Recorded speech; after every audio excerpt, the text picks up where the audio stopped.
حضور اکرم صلی اللہ علیہ وسلم نے فرمایا وَنَعُوذُ بِكَ مِنَ الْمَعْثَمِ وَالْمَغْرَمِ، قرض کے بوجھ میں دبے رہنے سے بھی اللہ کے نبی صلی اللہ علیہ وسلم نے ہمیں تعلیم بخشی اور دعا مانگی کہ ہم اس سے بھی پناہ مانگیں۔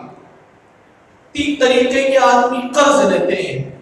ایک آدمی قرض لیتا ہے اپنی ضروریات کو پوری کرنے کے لیے، یہ تو سنت رسول اللہ صلی اللہ علیہ وسلم، قرض لینا اور دینا سنت ہے، بے ضرورت نہیں ہے۔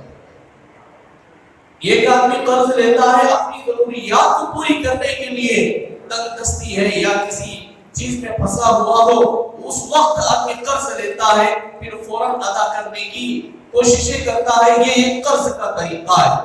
اور دوسرا طریقہ یہ ہے کہ آدمی قرض لیتا ہے ضروریات کو پوری کرنے کے لیے نہیں، ضروریات کو پوری کرنے کے لیے نہیں، بلکہ اپنی خواہشات کو پوری کرنے کے لیے۔ اور تیسرا آدمی قرض لیتا ہے نہ ضرورت کو پورا کرنے کے لیے نہ خواہشات کو پوری کرنے کے لیے، بلکہ لوگوں کے سامنے واہ واہ کا جملہ نکلے، اس لیے آدمی قرض لے کر لوگوں میں بانٹتا ہے۔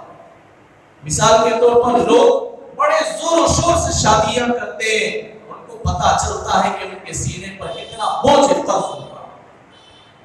مختصر میں بھی کر سکتے ہیں لیکن آدمی نہیں کرتا ہے۔ لوگ کہتے ہیں کہ اگر میں کم میں کروں تو میری ناک کٹ جائے گی لوگوں کے درمیان، فلاں آدمی اتنا مال رکھا اتنا اچھا کرتا ہے، مگر تو تیرے پاس رہتے ہوئے بھی، حالانکہ اسے دوسروں کو معلوم نہیں کہ آدمی پہلے سے مقروض ہے، پہلے قرض سے ڈوبا ہوا ہے، لیکن آدمی مجبور ہو کر قرض لیتا ہے۔ بعض دفعہ ایسے ہوتا ہے کہ آدمی قرض لیتے لیتے لیتے یہاں تک پہنچ جاتا ہے کہ اپنے گھر کی تمام چیزیں، مال اور گھر کو بھی گروی پہ رکھ دیتا ہے۔ اللہ ہماری حفاظت فرمائے۔ جتنا ہو سکے ہم سمیٹ کر زندگی گزارنے کی کوشش کریں۔